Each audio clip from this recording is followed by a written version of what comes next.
Bom, gente, eu vou falar para vocês da doença com maior frequência hoje do Programa Nacional de Triagem Neonatal. Ela iniciou desde 2001 com o programa, né? Então é uma doença grave, com a frequência muito alta e que tem uma incidência muito grande na população negra, né? Ela veio, esse gene, ela é uma doença genética autossômica recessiva e veio junto com a escravidão. Ela veio da África, né? E esse gene está muito inserido nas populações, essas populações da Bahia, de todo o Nordeste como um todo, e nós aqui no centro, sul do país também, tem uma alta incidência dessa doença na nossa população. Então, o caráter dela é muito grave e também com alta frequência. Então, é a que mais nos preocupa hoje em termos de saúde pública, né? Porque mesmo fazendo diagnóstico precoce, a gente muda bastante o curso dessa doença, porém, uma vez que essa doença é instalada, esse paciente não, tem uma melhoria no tratamento precoce, mas ele vai ter intercorrências sérias mesmo com o diagnóstico precoce. Então vamos falar um pouquinho que doença é essa, né, para vocês. A doença falciforme, ela é uma doença genética, né? Então aí a gente vai, ela é uma mutação que ocorre na cadeia beta, no gene da cadeia beta, né? A gente tem uma inversão de um aminoácido da valina pelo ácido glutâmico na sexta posição da cadeia beta. Então, assim, a gente tem uma inversão de aminoácidos na sexta posição dessa cadeia beta, que vai levar a toda a consequência drástica dessa patologia. Então, como a gente tem a hemácia, numa foto aí vocês conseguem ver uma hemácia com um disco bicôncavo, né?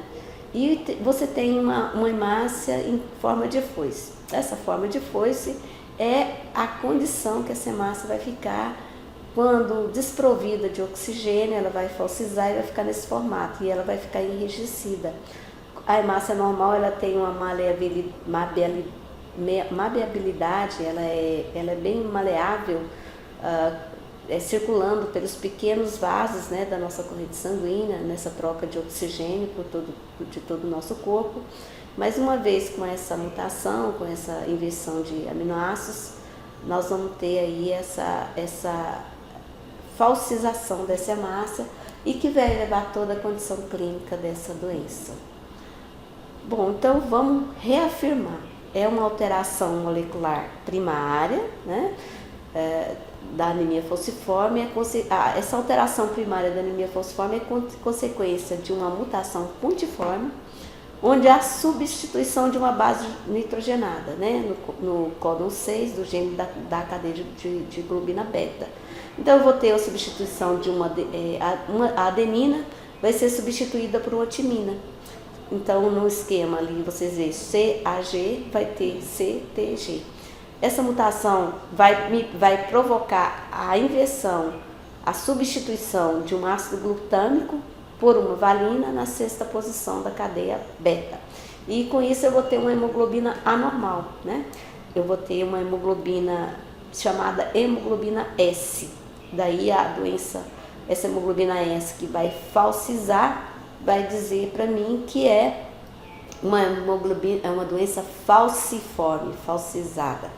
Ao invés dessa substituição, todas as pessoas normais têm uma hemoglobina que não tem, a hemoglobina sem essa mutação, ela vai circular de forma tranquila por todo o corpo, levando oxigênio para todas as áreas mais distantes, né, para todas as extremidades nossas. Bom, então, uma vez esse portador com essa mutação, esse doente, né, porque nós temos o portador, é o traço que carrega o gene, mas que ele não é doente. E nós temos o doente que tem o gene herdado do pai e da mãe. Mais para frente eu vou estar falando um pouquinho dessa herança para vocês. Então, quando eu tenho um portador de hemoglobina S, né, um doente de hemoglobina S, que eu tenho um pH baixo, eu tenho uma oferta de oxigênio, uma pouca oferta de oxigênio, eu tenho um aumento de temperatura corpórea, eu vou ter uma desoxigenação dessa hemoglobina S, né? Então ela vai se polimerizar, ela vai desidratar, vai ter uma desidratação celular, vai ter uma deformabilidade dessa hemácia para forma de foice. Eu tenho duas formas. Essa polimerização, elas vão para os pequenos vasos e vai promover uma vasoclusão, né? Vou ter um infarto e uma necrose desses vasos, né? E de tecidos importantes, né? Um infarto, uma necrose dessas áreas que tem uma vasoclusão. E aí eu vou provocar uma disfunção desses órgãos e vou ter também crises dolorosas profundas, intensas. Do outro lado eu tenho também uma hemólise e vou ter icterícia e vou ter uma anemia severa também desses portadores de doença falciforme. Eu estou me atendo aqui muito mais na doença falciforme porque ela é a mais frequente da população, mas a triagem neonatal ela pesquisa doenças falciformes e outras hemoglobinopatias, e a gente tem na literatura mais de 1.500 mutações escritas com defeito de hemoglobina, mas essa é a que tem o curso mais grave e que é diagnosticada na triagem neonatal.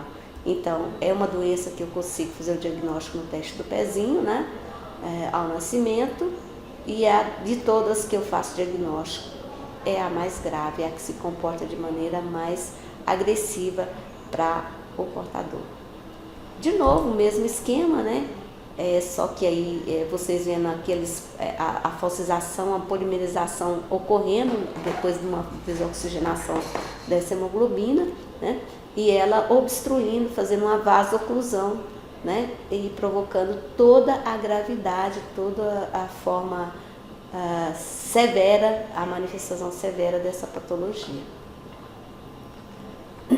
Aí está uma foto, uma microscopia eletrônica de uma hemácia falcizada. Ela tem uma parede mais rígida, né? Então ela não é tão flexível, tão maleável quando ela caminha pela corrente sanguínea, principalmente quando ela chega nos pequenos vasos, né? A gente vai provocar uma vasoclusão.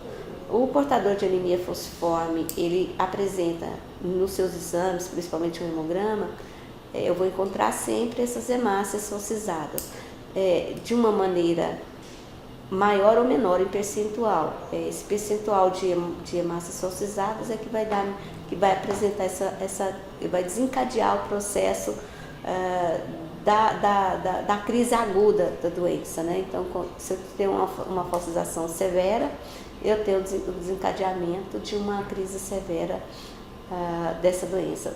Por que ela vai ter esse desencadeamento? Quais são as causas? As principais causas: a baixa tensão de oxigênio, crianças submetidas à febre, a uma infecção frequente, ela tem uma infecção de garganta, ela tem um outro tipo de infecção urinária, e uma febre vai desencadear a falcização e vai levar a todo o mecanismo grave dessa doença.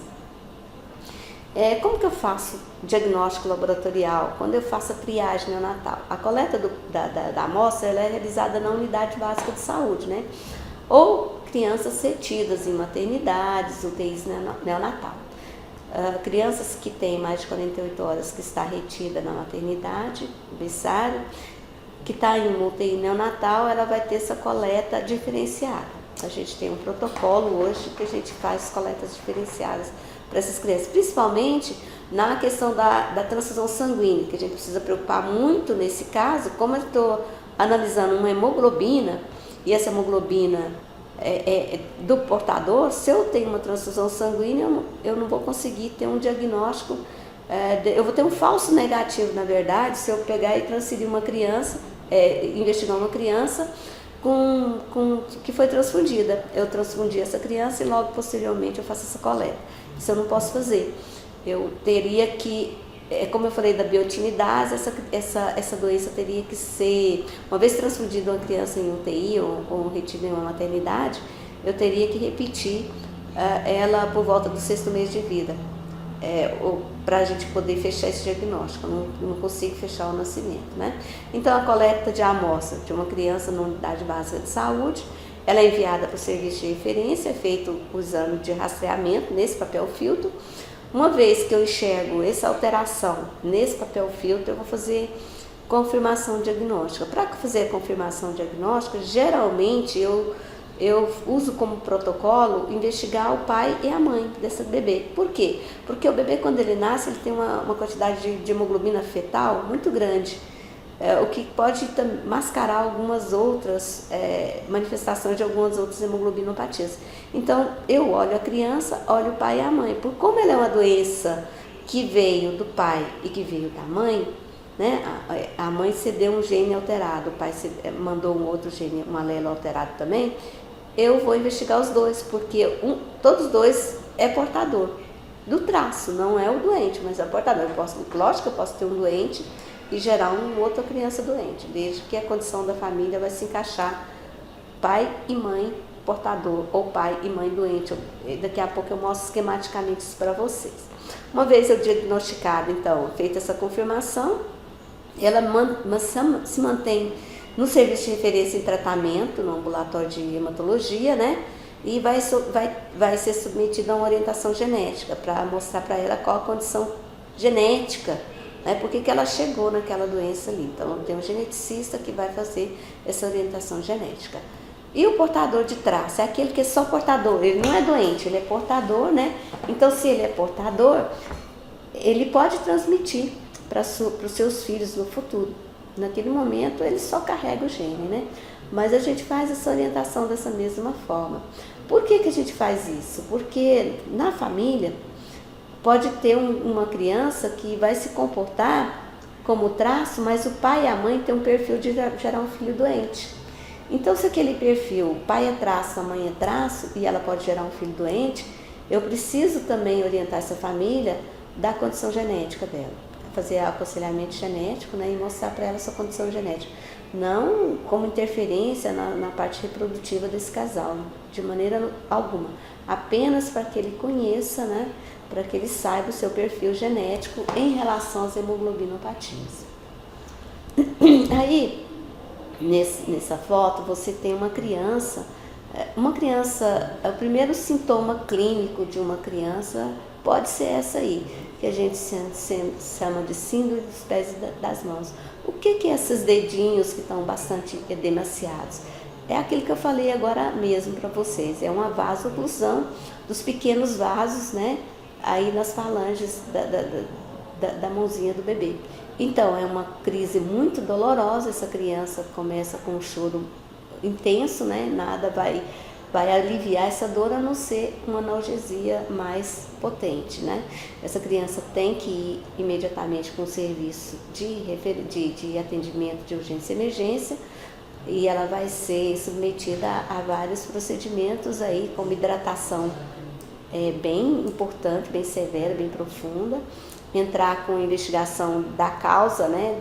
Se é uma infecção que tá nessa criança, ela tem infecção de garganta, ela tem infecção urinária, que tipo de manifestação que ela tem naquele momento, tratar essa causa, né? E ela só vai ter, e tratar a dor também. Nesse caso, teria que fazer o tratamento da dor que ela está sentindo nesse momento. Então, pode acontecer, né? Você da atenção básica se deparar com a criança com a crise vasoclusiva, principalmente síndrome de pé e mão. Aí já é um caso muito mais avançado, né? É aquele portador de doença falciforme que já teve a destruição da área de circulação das extremidades. E aí ele vai ter úlceras que não cicatrizam. Essas úlceras, elas têm que fazer, existe protocolos do Ministério da Saúde, tem um manual, né, hoje de curativos dessas úlceras, onde esse paciente comparece à atenção básica diariamente para fazer um curativo dessa úlcera, até conseguir que faça esse fechamento. Ela é de difícil fechamento mesmo, porque ali é uma área que já não tem tanta circulação assim, já foi muito obstruída, né, por tanto de crise de falcização durante toda a sua vida. Se reparar, já é uma pessoa um pouco mais adulta, né? Então, com certeza, ela chega nessa fase com muitas crises vasoclusivas. Aí também, né, dois casos que a gente tem, que é uma necrose avascular, né, vai tendo a vascularização vai sendo comprometida, né, em áreas desse paciente até ele ficar desse formato aí, um edema importante, né? E a paciente, a foto da esquerda, você vai mostrar aí uma solicitação intensa da medula, onde ela vai ter um aumento da área, né, da mandíbula dela, do maxilar, para que tenha produção sanguínea mais... Vai ter uma solicitação intensa, né, de produção sanguínea, então ela vai tendo uma hiperplasia, aí, um crescimento dessa área. Bom, então, como esse paciente ele tem intercorrências extremamente graves, isso é recomendado na primeira consulta do bebê no serviço de referência. O que vai ser feito? Ele vai sempre ser orientado, ele está sempre ter uma hidratação bem importante, jamais a família pode esquecer de hidratar essa criança em casa. Vai ser prescrito para ele antibiótico terapia preventiva. Hoje a criança de 0 a 5 anos é dispensada através da assistência farmacêutica a fenoximetilpenicilina. Então ela vai fazer uso dessa fenoximetilpenicilina a cada 12 horas, né? É como antibiótico terapia preventiva. A outra forma que era disponível e que está sendo substituída agora seria a penicilina benzatina, que era feita a cada 21 dias. Então, hoje está sendo substituída pela fenoximetilpenicilina. O Ministério da Saúde comprou uma grande quantidade, já vai fazer uma nova compra e manda para as assistências farmacêuticas do estado, de cada estado, onde essa assistência farmacêutica distribui para a atenção básica, onde tem crianças, né, diagnosticadas com doença falciforme, para que essa atenção básica dispense essa fenoximetilpenicilina para ela regularmente. As vacinas, ela tem que ter muito cuidado com essa criança, além das vacinas disponibilizadas no programa, né, nacional, ela tem todo o direito daquelas vacinações especiais. Então, ela também deverá ser inserida todo o calendário de vacina especial para essa criança. As transfusões sanguíneas são feitas de forma responsável, né, pelos serviços de tratamentos, a atenção especializada, onde eles evoluem a hemoglobina basal desse paciente e só transfunde em casos que realmente já está realmente afetando a qualidade de vida desse portador, desse doente. Então, a transfusão sanguínea é um dos mecanismos utilizados, né, no tratamento da doença falciforme. O aconselhamento genético também é feito, né, na primeira consulta ou na segunda consulta no serviço de referência. Existe um medicamento chamado hidroxureia, que uma vez utilizado mantém ou aumenta a hemoglobina fetal, aquela que o bebê nasce, né? Quando ele nasce ele tem hemoglobina fetal bastante elevada, porque é uma hemoglobina extremamente oxigenada. Essa hemoglobina fetal ela vai concorrer com a hemoglobina S, a mutante, e vai diminuir as crises desse portador. Então hoje é feito um tratamento também com hidroxureia para que a gente mantenha essa hemoglobina fetal alta, mesmo ele não sendo criança, para que ele tenha menos crises. E agora, recentemente, a partir de 2014, o Ministério da Saúde disponibilizou o transplante de medula óssea. Então, os pacientes, é lógico, tem todo um protocolo a ser cumprido. Quais os pacientes que vão para a fila do transplante, né? Ele tem que cumprir lá todo um protocolo.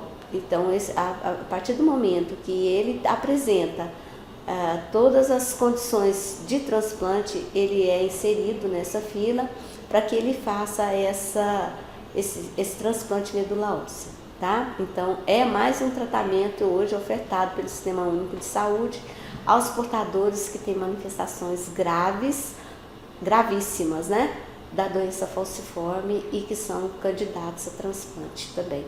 E a terapia gênica, que ainda está um pouco distante, né, da nossa realidade do Sistema Único de Saúde, mas que já está acontecendo.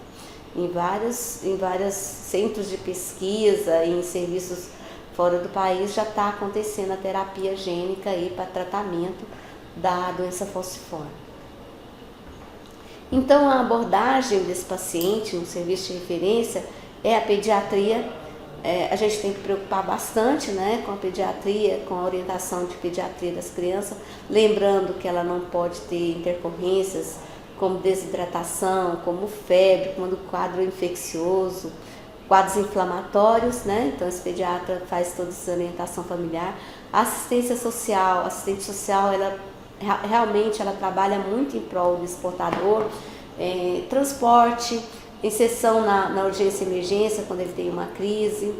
A nutrição também tem um papel importante, porque essa criança, como ela tem uma condição de perda muito grande, ela tem uma estatura menor por conta de tanto falta de nutrientes, na perda da anemia mesmo, essa anemia profunda, essa nutricionista ela entra realmente com aporte nutricional muito grande para esse paciente. O psicólogo, então, é fundamental, porque como é uma doença grave, que pode evoluir para óbito, o tratamento e a adesão familiar, a família também, a aceitação da família para essa doença tão grave, ele entra como papel fundamental. O biomédico, ele entra, o bioquímico biomédico, que é o profissional do laboratório, realmente também ele entra com um papel fundamental aí, porque ele tem que fazer acompanhamentos regulares das dosagens do nível de hemoglobina S nesse paciente, para que do hemograma também, né, da anemia, o hemograma, para que o hematologista possa intervir, né,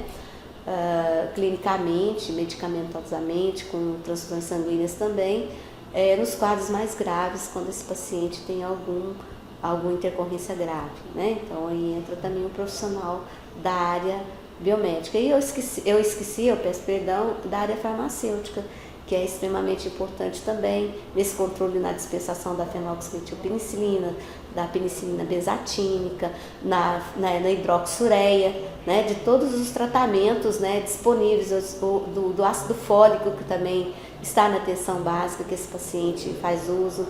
Então, do anti-inflamatório, o enfermeiro também está perdido aí, não coloquei, mas o enfermeiro na evolução do cartão de vacina, na consulta de enfermagem, tudo isso tem que ser verificado. Então é uma equipe, uma abordagem multidisciplinar muito extensa para dar qualidade de vida ao portador de doença falciforme, tá? Mais uma vez eu volto a dizer para vocês que eu falei da doença falciforme. Nós temos várias hemoglobinas, mais de 1.500 hemoglobinas mutantes. Então, essas hemoglobinas mutantes têm mais de 1.500 inscritas. Essas crianças estão no serviço de referência de tratamento. A doente de hemoglobina C, o doente de hemoglobina SC, que a gente chama de doença falciforme também. Doente S com beta-talassemia menor, beta-talassemias maior, que não está no programa de triagem neonatal, que a gente não faz o diagnóstico precoce. Então, aí tem muita coisa que, dentro das hemoglobinas de herança genética, nós estamos aí falando e dando ênfase à doença falciforme, mas com muitas outras descritas na literatura, e você pode se deparar, né, com a doença C, com a doença falciforme SC e com as mutações S, C, que também S-beta, SD, SE, que são várias outras hemoglobinas que aparecem mutantes, né, na nossa população. Mas todas que estão ligadas a S, que uma alelo é S e outra mutante, a gente chama de doença falciforme, tá bom? Então vamos ver como que a gente faz aconselhamento genético nesse caso, né? Então a gente chama, já na triagem neonatal, é feita uma carta, já está uma recomendação para que essa família compareça por volta do 3º mês de vida, que faça esse agendamento para aconselhamento genético no serviço de referência. Alguns municípios grandes, como Goiânia, como Jataí, já colocou esse serviço já dentro do seu município, para que não fique transportando o tempo todo o traço. Por quê? A frequência é muito alta. Eu digo para vocês hoje que cada criança que a gente faz, cada 23 crianças que a gente rastreia, uma é portador de traço de alguma hemoglobinopatia, né? Então, muitas crianças que a gente vai encontrar diariamente portador de traço. Então, essa criança portadora de traço, essa cartinha vai para que seja feita a recomendação, se eles desejarem fazer o agendamento no serviço de referência, né, que é a Anápolis, a PAI Anápolis. Tem um telefone já nessa cartinha, onde eles vão ligar e fazer esse agendamento. Quando eles chegam nesse serviço, eles vão fazer a coleta de sangue, nós vamos coletar a pai, a mãe e o bebê e a criança, onde a gente vai ver o perfil do pai, a herança genética do pai e da mãe, do casal, e a gente vai ver a condição da criança. Nesse momento, a gente reconfirma o resultado apresentado desse bebê, né? Como a gente faz as coletas laboratoriais, a gente vai fazer essas análises, né? E vai confirmar também a doença que a gente achou lá na triagem neonatal, lá no teste pezinho, no papel filtro. Uma vez a gente identificado esses casos, a gente faz uma palestra para todos os casais presentes ali, né? E esses resultados são entregues, né? Assim que ficam prontos no mesmo dia. Então, essa abordagem ela é feita no mesmo dia onde que esse paciente, essa família comparece, né? E no final do dia ela recebe tanto o resultado como a condição clínica que aquele casal apresenta. O que a gente vê aí nesse momento? A beta-talassemia, ela não é diagnosticada ao nascimento, por causa da fetal, que eu já falei para vocês que está muito alta. Então, nesse momento, quando ela comparece como traço, muitas vezes a gente vai achar um doente falciforme associado a uma beta-talassemia menor. Já acontece muito. Ou outras beta-talassemias, mas só a beta-talassemia do pai, da mãe, do casal. Né? Então, aí a gente encontra pais doentes. Na verdade, ele se comportou a vida inteira com anemia discreta, mas que não teve diagnóstico dessa anemia. E quando esse pai comparece ou essa mãe, a gente vai fazer o exame dele e vai ver que ele é um doente beta menor, né? Com a manifestação clínica muito mais leve. A gente já encontrou pais, o pai, a mãe, doente C, que é também uma hemoglobinopatia de manifestação mais leve. A gente achou o bebê com a hemoglobina, um traço de hemoglobina C, e quando a gente foi investigar o perfil familiar, ou o pai ou a mãe eram doente C, né? Então, e aí o mais importante pra gente, além dos pais doentes que a gente encontra, é o casal de risco. Que naquele momento aquela criança é um traço, mas que os pais podem gerar um filho doente. E também aí é feita essa abordagem genética nessa orientação para esse casal. Então eu vou mostrar para que vocês possam entender o comportamento dessa investigação, desse aconselhamento, nesse momento, quando ele vai no serviço de referência. Aí você vê a prancha, a mãe, aí a mãe ou o pai, tá, gente? Esquematicamente aí é a mãe. E o pai, o casal. Aí está o casal. Um dos dois é portador da hemoglobina. Esquematicamente eu vou pôr a S, mas pode ser qualquer uma mutante, uma hemoglobina mutante. Pode ser a C, a D, a E, que vai comportar da mesma forma. Então esse casal, a prole desse casal, cada gestação, qual que é a probabilidade genética que eu tenho de acontecer? 50% de eu ter crianças portadoras de traço, né, de um traço dessa hemoglobina mutante, e 50% de chance de eu ter um paciente totalmente normal. Então, mesmo nesse perfil aí, muitas vezes o pai ou a mãe é portador, é traço de uma hemoglobina, mas que o teste pezinho vai dar normal, que ele não apareceu porque o bebê herdou o alelo normal do pai e o alelo normal da mãe. Então, ele é uma criança que tem um perfil genético normal. E 50% em cada gestação dele ter dado o traço ou do pai ou da mãe.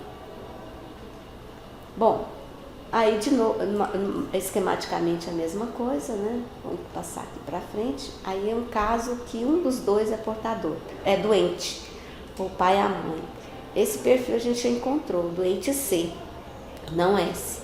Um portador adulto, um doente S adulto, ele jamais vai passar a vida inteira sem diagnóstico. Agora, um doente C, que a manifestação clínica é mais leve, a gente já encontrou, né? Então, todas as crianças desse casal, o pai ou a mãe é doente e o outro é normal, não tem não é portador. Todas as crianças, em cada gestação, vai nascer com traço de hemoglobina. Ela vai apresentar o traço de hemoglobina. E, nesse caso, então, todo bebê desse casal, quando fazer teste de pezinho, se tiver um filho, 2 filhos, 3 filhos, vai ter o perfil só de portador, não de doente, mas só de portador, tá? Caminhando, aí que nos preocupa muito, né?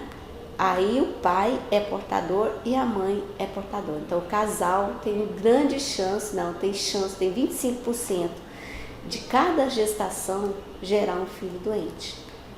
Então, a maioria dos perfis que a gente tem hoje no programa de pré-neonatal de bebê doente é desse perfil, desse casal aí. E 50% de chance de ter só o traço, esse casal gerar só crianças portadoras de traço, e 25% de chance dessas crianças gerar uma criança normal, né? Que tem um desenvolvimento totalmente normal. Esse é um caso que o pai ou a mãe é doente e o outro casal, o pai ou a mãe, é traço. Então, eu vou ter 50% de chance de gerar crianças doentes e 50% de chances de gerar traços nesse casal.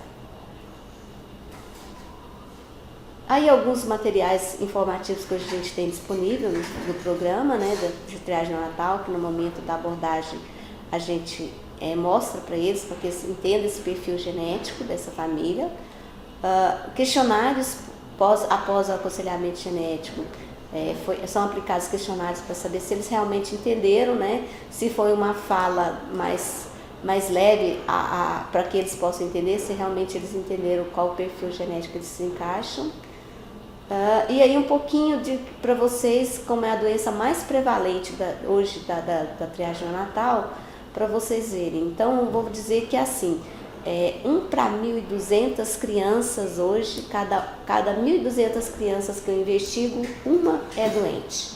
Dentro desse perfil de doente, tem várias hemoglobinas, como eu falei para vocês. E cada traço, a prevalência de traço, ou seja, aquele que é só portador da hemoglobina mutante, é 1 a cada 23. Então, cada 23 crianças que eu faço triagem neonatal, eu encontro um portador de traço de alguma dessas hemoglobinas. Como vocês viram, a S, eu já falei a aula inteira, é a mais frequente. Então, 72% das crianças portadoras de traço são hemoglobina mutante S, né? A C é 0,95 e as outras variantes das outras hemoglobinopatias eu vou encontrar aí em torno de 26% desses traços de hemoglobina. E a prevalência desses traços, esquematicamente de novo, né, eu tenho uma média de 0,05% de doentes na população por ano. 0,05% vai corresponder exatamente ao que eu falei mais ou menos para vocês. A cada 1.200 crianças, é doente de hemoglobinopatias, não só o C, mas as hemoglobinopatias como um padrão principal.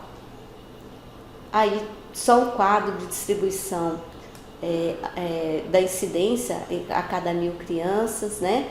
Eu encontro o S 34,63% casos, o C 12,02% de casos, o D, né, 0,16%, indeterminado, que são os mutantes que não tem nenhuma classificação, são variantes de hemoglobina que muitas vezes eu não consegui nem classificar porque não está descrito na literatura, 0,87%. Então, entre 2000 e 2012, eu encontrei aí 37.685 crianças portadoras de algum traço de hemoglobinopatias.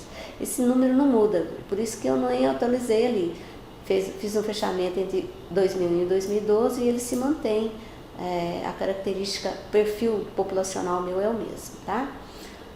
Aí também, quando eu falo das hemoglobinopatias de uma maneira geral, é um gráfico esquemático, né, que vocês vão ver desde 2001, que vocês vão ver a principal delas é a hemoglobina S, né, que seguido da SC, que é doença falciforme, e a C, que é a mais comum. E mais raramente as outras associações de outras hemoglobinas mutantes. Todas aí nesse período, nesse gráfico aí, eu estou falando dos portadores, dos doentes. Tá? Então, doente S, anemia falciforme. Encontrei nesse período 299 crianças doentes, né, que vai em cada 1000, 0,38. A doente C eu encontrei 58, que deu 0,07. E o SC, que é a doença falciforme, eu encontrei 199, que deu 0,25. As associações com outras mutantes, eu encontrei 94 casos, que deu 0,12%. Né? Olha, isso no nosso mapa do estado de Goiás, também foi feito em 2012. Essas áreas brancas é onde eu não encontrei nenhum caso, né? Mas a partir do momento que vai escurecendo ali, são mais casos. Eu peço atenção para vocês para o entorno de Brasília. Nós estamos muito próximo da Bahia, que é a maior frequência hoje de hemoglobinopatias do país, e que a gente tem uma migração nordestina muito alta ali. Então a gente tem uma frequência altíssima das doenças falciformes e outras hemoglobinopatias no entorno de Brasília. Em algumas regiões, mais no nordeste do estado, né, mas chegando de novo na parte da Bahia também, você vai ver alguns locais mais escuros ali, onde a gente tem uma população negra maior, né, uma frequência maior, então o gene está mais disseminado ali. Bom, então era isso que eu queria falar para vocês das doenças falciformes e das hemoglobinopatias.